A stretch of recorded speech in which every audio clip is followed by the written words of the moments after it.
Hello and welcome back to Continental Club, where we discuss the hottest topics in European football. Joining me today, we've got Michael McCubs and Henry Hill on your Friday afternoon. And Henry, there were some mad results around Europe last night. I mean, there's some madness on the continent, less so in our lives, but some crazy results. That's right. We were just talking about off camera. Is Holsten Kiel a team sponsored by a beer brand, or is it a location? Who knows? But yeah, they a great result for them against Bayern Munich, who had a horrendous kit. I don't know if you saw it, but this weird triple blue stripe on it. I'm not sure what on earth was going on there.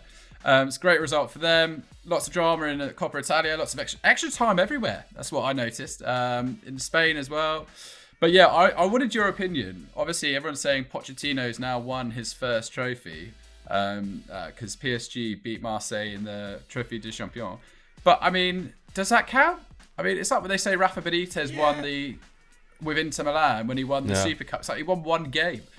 Do you think he also won we're also forgetting he won the Audi Cup with Tottenham. Oh yes. I don't know. It's kind of similar standing, isn't it? Yeah, I don't know. Like being serious, and I love Pochettino. But do you think he sat there with that trophy going, "I've done it. I've won a trophy"? I don't know if I can't imagine he's taking that as his first trophy properly, really. I mean, he did nothing leading up to that final for PSG. So, yeah, but he'll take it. He can at least show the photo to those naysayers on Twitter. He probably doesn't care about what they say on Twitter. Anyway, McCubs, you must be in jubilant mood. Man United atop the Premier League. Yeah. What great timing, eh? Already been getting quite cocky with my Liverpool supporting mates, so that's nice. Just nice to be in this position, and also with nothing to lose as well. It's a very odd but great feeling. So happy days. The true underdogs. It was underdogs difficult with to watch. A huge wage bill and having spent more money than almost any other club in the last 5 years, but nevertheless underdogs in some sense. And massive spending, but you do have to play Aaron Wan-Bissaka at right back, which is always a bit of a difficulty. Anyway, let's go into this week's show, because we are talking signings that could win your side the title across Europe. Because Adel Khalifa 028 said, talk about Moussa Dembele to Atletico. Now, we're nearly halfway through January, and to be honest, it's been a pretty quiet one so far. Lyon swapping their sort of fourth choice striker to Atletico Madrid to become their third choice striker is about the biggest talking point we've got. So we're going to discuss Moussa Dembele and some other signings that could have ramifications for the title race across Europe's top 5 leagues. But McCubs, we're going to kick off with Moussa Dembele. I mean, are you impressed by this piece of business? Yeah, I think it's a little bit of a calculated risk, this one. Obviously, Moussa Dembele hasn't been in the best of form at all, really, in the last 12 months, has he? And has obviously kind of found himself on the fringes of Rudy Garcia's squad at Lyon. The deal is, €1.5 million loan fee. Atletico Madrid have an option to buy at the end of the season if they'd like to. I think the option to buy is €33.5 million. With €5 million potentially in add-ons.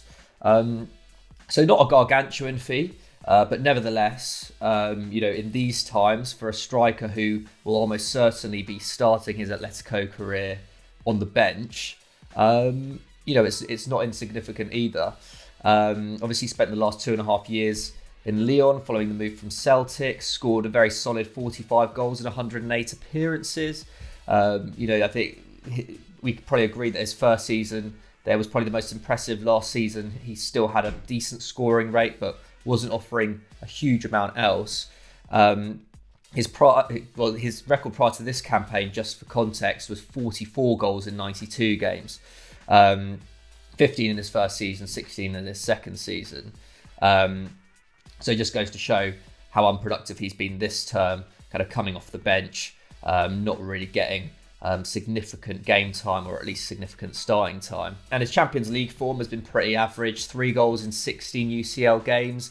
Only 9 of those were starts, but still, not really been doing it on the biggest stage. And like I was saying, this year hasn't really gone to plan at all for Dembele. He's only started 6 league games. He ranks 14th in the squad for minutes played, or did rank 14th in the squad before this move went through. But injuries have played their part as well, haven't they? Obviously, he fractured his arm back in December. He's already missed 8 games through that. He's not expected back, I think, until February. So already he's at a bit of a disadvantage in terms of breaking into that Atleti team.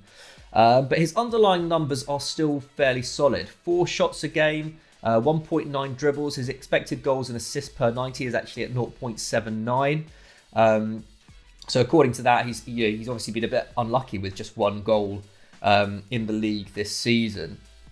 So hopefully in an Atleti side, which may play to his strengths a little bit more, that front two, I feel like he could benefit from playing in, especially with a talent like Joao Felix alongside him. I think Atleti fans can be hopeful that his form will improve. And he's coming into a team which really could do with more goals right now. They've won every game since that 2-0 loss to Real Madrid, but they've only created over 1 expected goals in 1 of those 5 games. Suarez has played 17 of their 22 League and Champions League games to date. He obviously needs to rest more, as we've seen in his final 2 seasons at Barca. Diego Costa's obviously gone now. His contract was terminated. So having that extra presence in there will definitely be useful. So I think if Atleti are to seriously kind of break away, use those games in hand and really set up a big gap between themselves and Real and Barca, then Dembele will definitely have his part to play.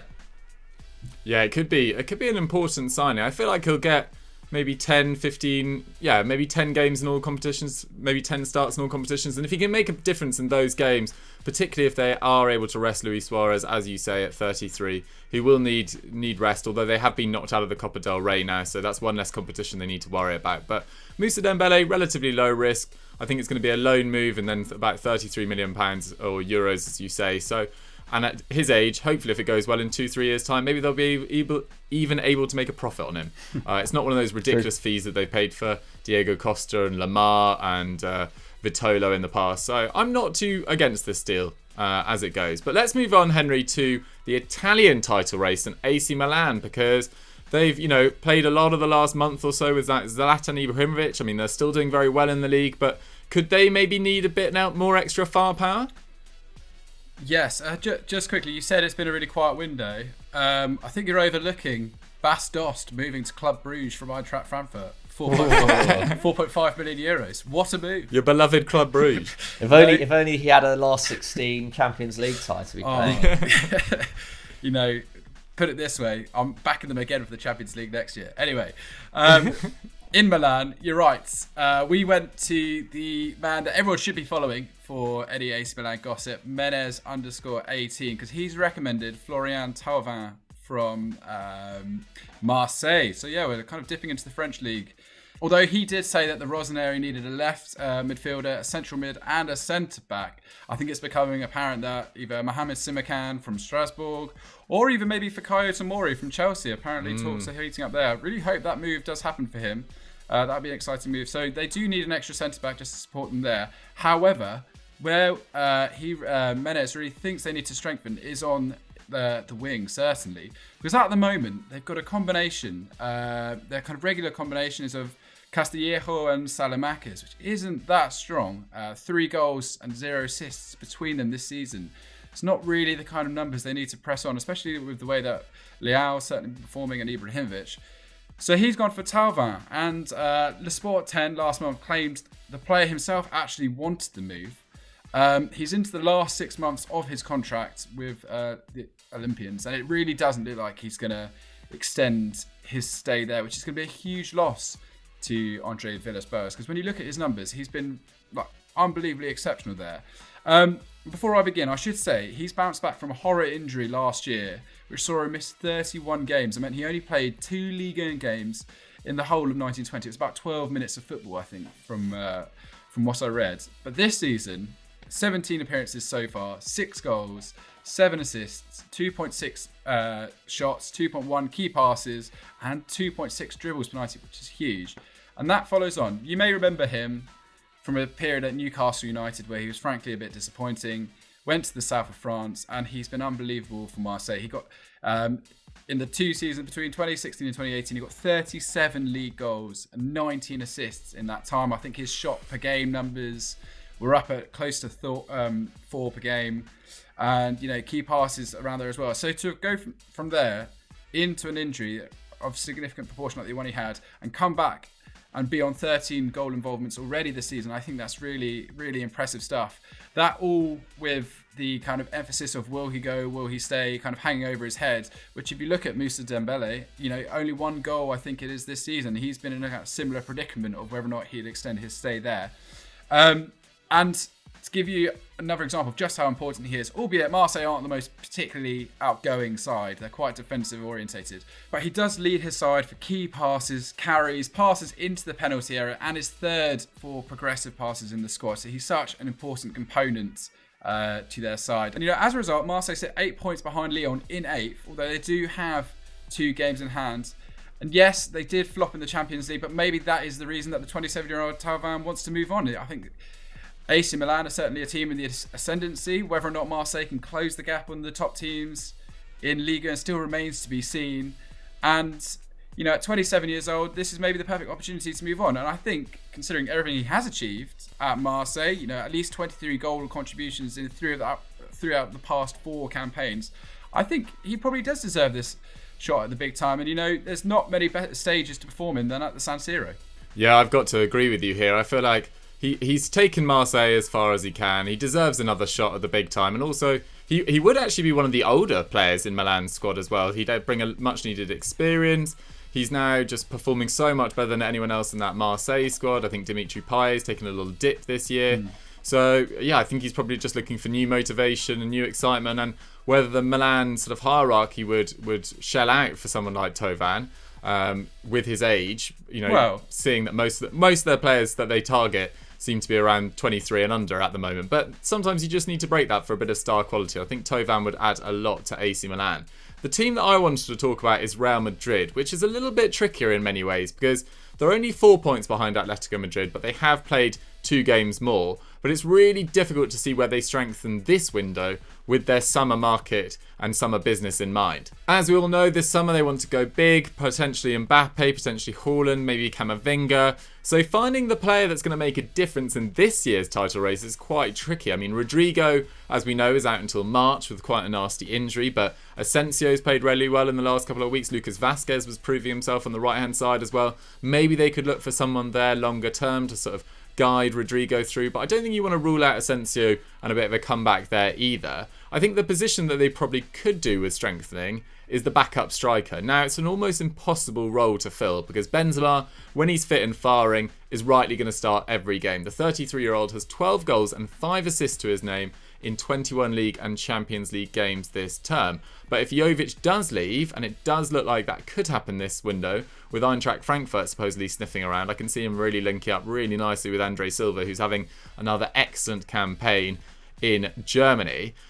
Then they don't want to just be left with Mariano Diaz as their only backup striker with, competitions on 3 fronts and your main sort of focal man, your sort of focal point, your talisman, 33. So could they bring in someone like Maxi Gomez from Valencia as a backup? Now, we all know Valencia have had a lot of finance issues over the last few months. They went to war with their owner, Peter Lim, over the summer. They sold their talisman like Kondogbia, Danny Parejo, etc. We don't need to go back over well-trodden ground. And it looks like they don't have many finances available this window, but they were supposedly looking at a loan move for Harry Winks, which might put that into question, although Jose Mourinho said yesterday that he definitely won't leave, and then he started them in their Premier League game last night. So Maxi Gomez could be an interesting one. He's actually not been as good for Valencia as he was for Celta Vigo beforehand. He scored 14 goals in 53 games for them. Before that, at Celta Vigo, 30 in 75. This year, 5 league goals in 15 games. But he has hit at least 10 league goals in the last 3 seasons. And at 24, I believe, he's got a lot of years ahead of him. He's got a lot of developing to do, but he's that sort of physical focal point that could prove quite an excellent backup to Benzema. It's difficult when you're looking for players for Real Madrid to perform a backup role. It's a bit like when you were signing, when Spurs were looking at Carlos Vinicius to back up to Harry Kane. When you've got one of your best players, they're not going to play that many games, but you need a good team man who's going to come in, someone who can make a difference in a few of the easier games in the league and cup competitions. And Maxi Gomez could be that man. This year, just 0.3 expected goals and assists per 90, which is third in the Valencia squad, behind Gamero and Carlos Soler, which doesn't paint a very good picture of Maxi Gomez, but it also suggests that Valencia are really struggling as well, despite them looking okay in La Liga at the moment. He's got goals against Barcelona and Real Sociedad this term, and I think he'd be probably quite an able backup, at least on a sort of 18th month deal. So we'll see what happens there. If Jovic does leave, then maybe bring in Maxi Gomez. If he doesn't, no problem. Probably don't sign Maxi Gomez. For Inter Milan, though, this came to me in a sort of epiphany. I think Inter Milan should sign Angel Di Maria now. Wow. I think he'd make a massive, massive difference. Now, looking at that starting 11, you'd probably say the position that needs to be strengthened the most is left wing back, with Ashley Young, doing much better than people expected, but could probably be upgraded there. Robin Gosens from Atalanta would be a great addition. But with Angel Di Maria out of contract at PSG on the 30th of June, he'd be absolutely perfect for them.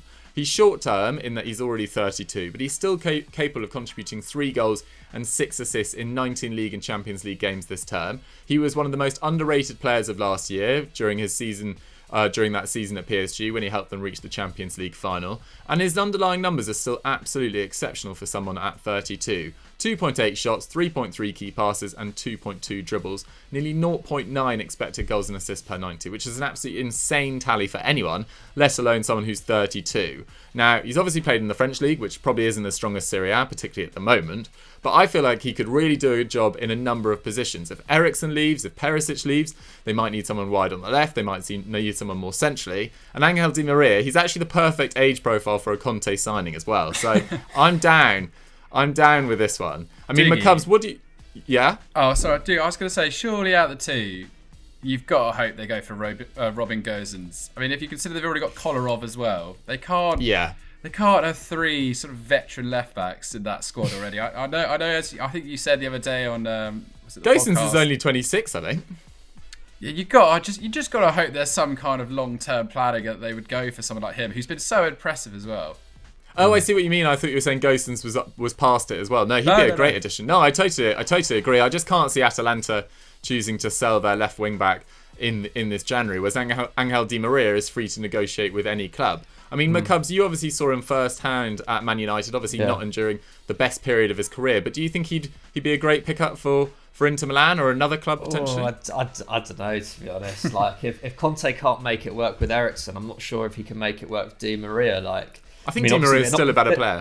They're not. Yeah, for sure. He's definitely a better player right now. But and he's more versatile as well. But I just feel like, I don't know. I just don't know if there's a place in that midfield for like a player whose main role is that of a creator. I feel like it all comes down those wings, doesn't it? But I might be wrong. I think as well, actually, we were talking about Rafa Guerreiro to Barcelona last week, and actually I was thinking this week Rafa Guerreiro would actually be a better fit at Inter Milan, if anything. So I think that's another shout for that wing back slot for them. But yeah, I'm not sold on Di Maria, I'm afraid. Fair. Well, maybe it's just me. I was really pleased with it when it came to me. But let me know, guys, what you guys think about Angel Di Maria to Inter Milan, Thauvin to AC Milan, and McCubs' suggestion, Moussa Dembele to Atletico Madrid, which looks like, of these deals, it's the one that's going to be completed. Might even be completed before this video goes live. Yes, so let us know what you guys think of those moves, and let's move on to our big match preview. Now, for our big match preview this weekend, obviously the biggest clash is the Derby d'Italia between Inter Milan and Juventus, but we talked about Inter Milan last week against Roma, so go check that out if you want some info on how they're doing, and they obviously beat Fiorentina after extra time in the Coppa Italia last night. We filmed this on a Thursday, so well done to Inter Milan, as did Juventus, but they should both actually be quite tired after playing 120 minutes on a Wednesday night. Anyway, I digress. There weren't also any big games in Ligue 1, and La Liga is taking a break this weekend, or at least I think the next games are in Tuesday, Wednesday. They're doing that sort of extended sort of winter break that the Premier League is trying to do at the moment to no avail. So this weekend, we're actually going to talk about a Bundesliga clash. It's Wolfsburg versus RB Leipzig, 6th versus 2nd, in a game with massive ramifications for both sides, as they both chase European qualification, and Leipzig may be an unlikely title challenge. So Henry, let's kick off with Wolfsburg. It's the first time we've talked about them on the big match preview, potentially ever actually, but they're doing all right. Yeah, long overdue, some might say. Well, Wolfsburg fans anyway. But yeah, they've really bounced back, because it was only in 17-18 that they had to go into that relegation playoff in the Bundesliga. And since then, they've kind of re-established themselves as a top half club again, with finishing 6th and 7th in the last two campaigns. And they've got a pretty modest budget. They've spent a net of 64 million since that 2017-18 season. They've obviously big sponsor in Volkswagen, the car maker, so that's kind of what keeps them going. But they're currently 6th, just 3 points behind Borussia Dortmund. And that's despite starting the season pretty slowly. They only won one of their opening 6 games and sat 11th as early as November. But since then, they've played 9, won 5, and drawn 2, and lost 2. And that includes victories over Frankfurt, Hoffenheim, and their only defeats. They only recently lost, didn't they? And that was defeats against Bayern Munich away 2-1, where they actually looked really, really impressive. Yeah. And then Dortmund away, they lost 2-0 there, part of Dortmund's resurgence. And they're drawing a lot of their games. That's the only concern at the moment. But it's great work in progress. Their manager, Oliver Glasner, he's only in his 2nd year in charge of De Wolfe, and he should be pretty pleased with how this team are kind of growing and coming along.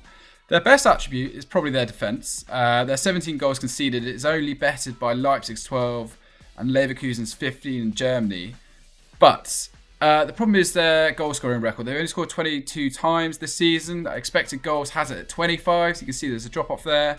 And 10 out of the 18 teams have scored more than that in the division. And as a result, they're ranked as the 7th best side in the Bundesliga according to expected points. So pretty much kind of on track to where they're expected to be.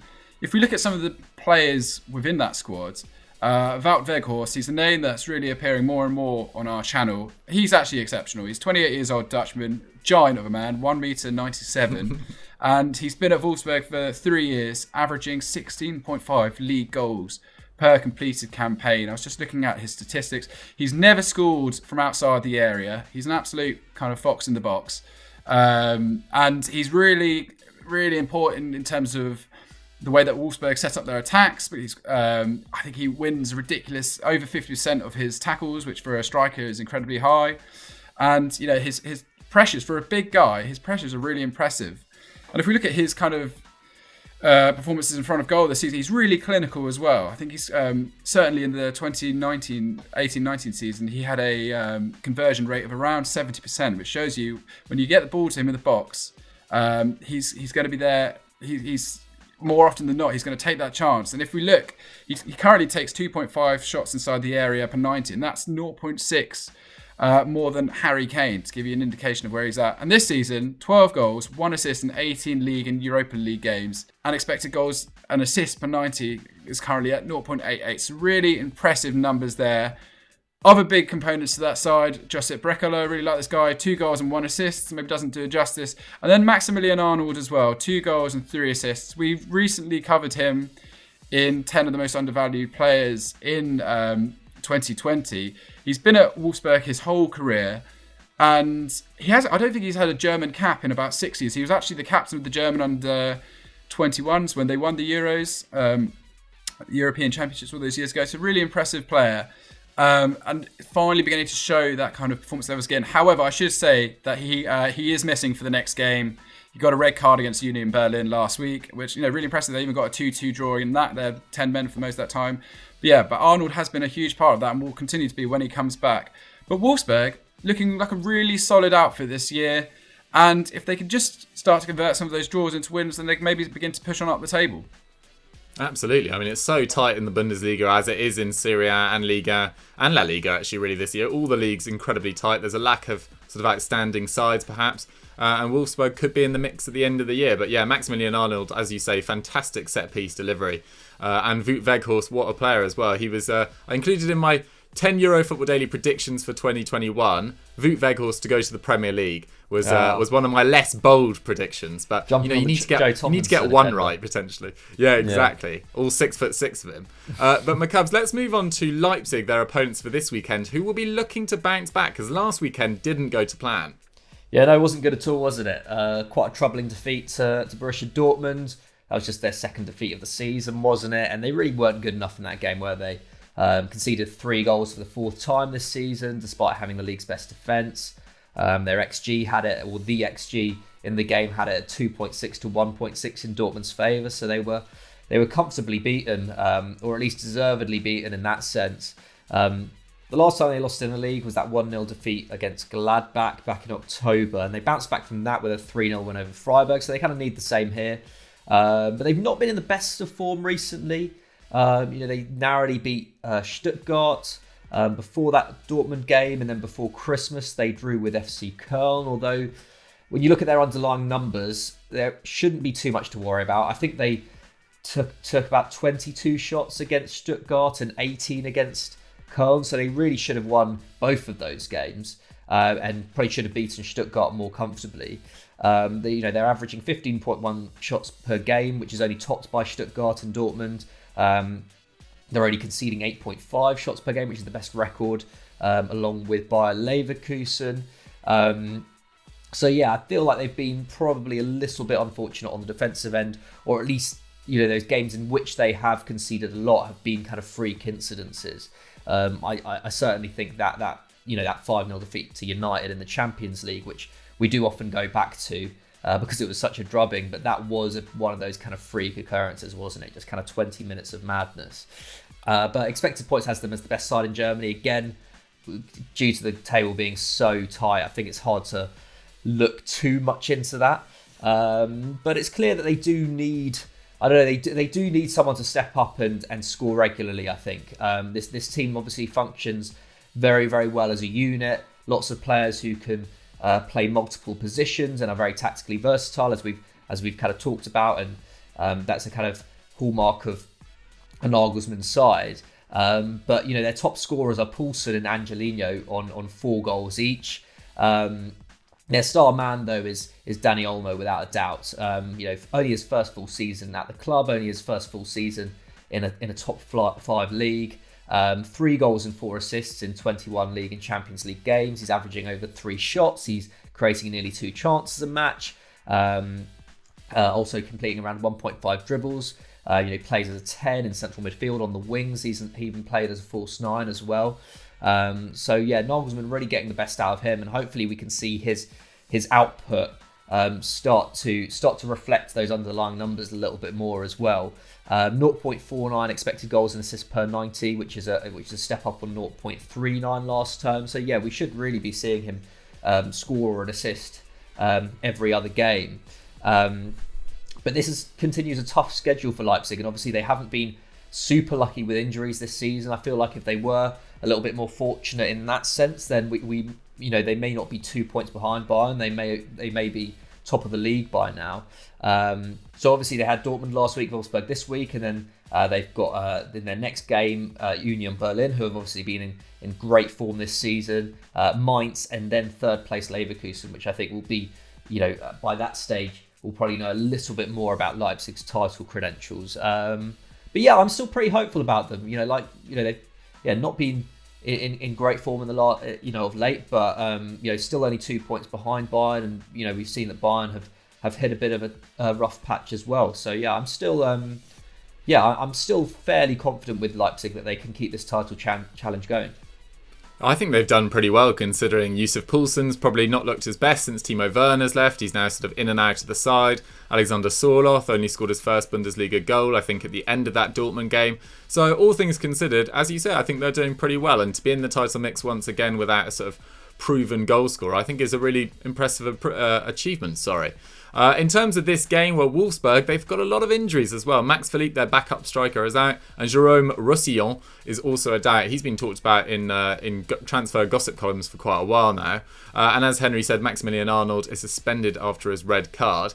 Leipzig injuries, even worse. Konrad Lehmer, Benny Henrichs, Szoboszlai, and Nkunku, Kluivert, Konate and Campbell are all out. I mean, you can make a pretty good starting 11 out of that. It might finish in the top sort of 5 in the Bundesliga.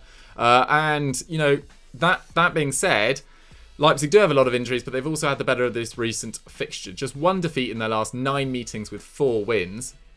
They need a win, though, with Dortmund hosting 18th place Mainz, and there's lots of talk about Dortmund looking back to their best after that crushing victory over Leipzig last weekend as well. One thing to add as well, Wolfsburg forgot to mention it, or Henry forgot to mention it in his section, how young and impressive their squad are. I think the average age is below, I think they've only got 1 or 2 players above the age of 27, so plenty to build on for Oliver Glasner going forward. But Henry, I need your score prediction for this game. Wolfsburg with the weight of history against them, but Leipzig a lot of injuries. Oof, yeah, I was gonna say Leipzig comfortable win before you read out that injury list. I don't want to go for a draw. I'm going to stick with Leipzig. I'm going to say 2-1, but I think it's going to be a really good game. Really, if it's anything like the Bayern and Wolfsburg game where Wolfsburg really took it to Bayern, then I think it's going to be a really exciting prospect. But I'll go with a Leipzig win, 2-1. Danny Olmo pull some strings. Fair enough. And we go back to Mystic McCubs, who correctly predicted a 2-2 draw last week. I did, yeah. I'm on a roll. Or hopefully I'll be on a roll after this one. I'm going to say... God, Wolfsburg are quite good defensively, aren't they? I'm going to go 2-1 as well, if that's allowed. I'm just going to mirror Henry's answer. I like it. I will mix it up, just for the sake of discussion, and go 2-1 Wolfsburg. Yeah, I'm going for it. Those injuries, Leipzig might not be at their best, but we'll see. What are your guys' score predictions? Get it in the comments down below, and let's quickly move on to our quickfire question.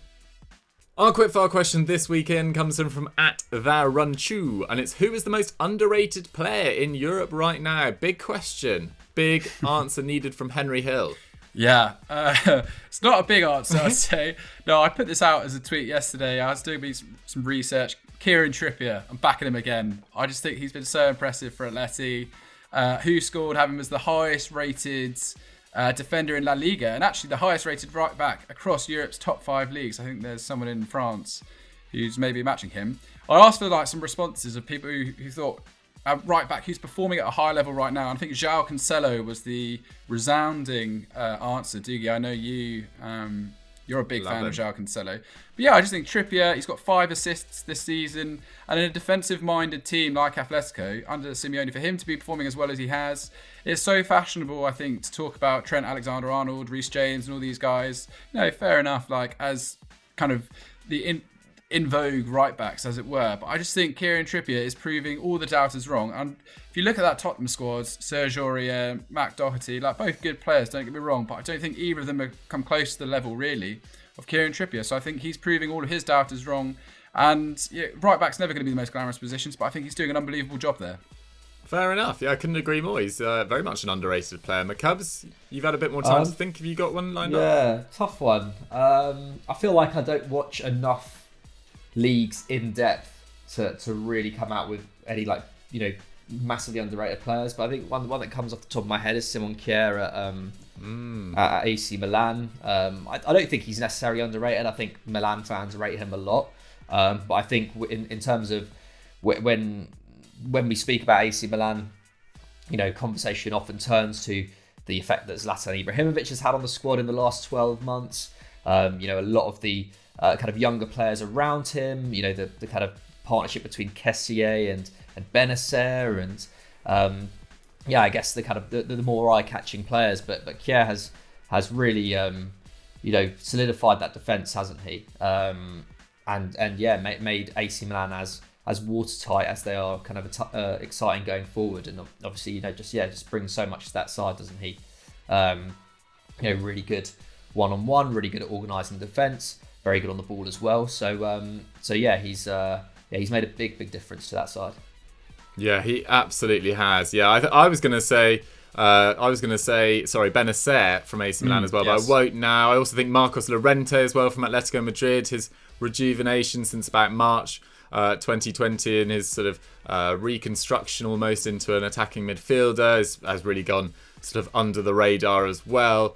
Underrated players. I don't think Goretzka still gets the credit he deserves for becoming one of the best central midfielders in the world. Maybe slightly predictable answer, but I wanted to go with someone from Bayern because, they're going through a tricky period and we're going to have a scout report out on them next week. But Goretzka has been exemplary through A lot of change at Bayern, along with his central midfield partners changing quite regularly, with Tolisso getting injured and then Kimmich getting injured. So Goretzka deserves a lot of credit. But guys, that's all we've got time for on Continental Club for this week. Let us know what you guys thought of our potential transfers, the big match preview, and our quickfire question as well in the comments down below. If they've enjoyed this, McCubs, what should they go and watch now?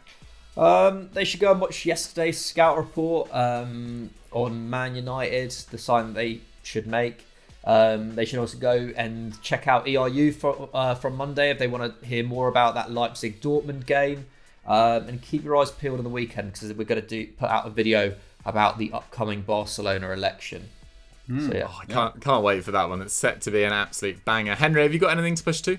I just say, I think some of the podcast numbers we had a little look at it recently, and the support the podcast has been getting this year has just been incredible. I think sort of downloads are in kind of like the millions at the moment, which is really great. I think they're putting out some quality stuff at the moment. So hats off to Pat. So keep going listening to that if you're enjoying Continental Club, because the two go hand in hand quite nicely. Absolutely. And yeah, thanks for your support on Continental Club and EFD as well this year. It's been really difficult in that we're filming virtually, etc. But hopefully we'll be back in the studio before too long when coronavirus finally gets put to bed. But yeah, thank you very much for watching, guys, today. Don't forget to like it and subscribe to the channel, and we'll see you next time. Bye. Bye-bye.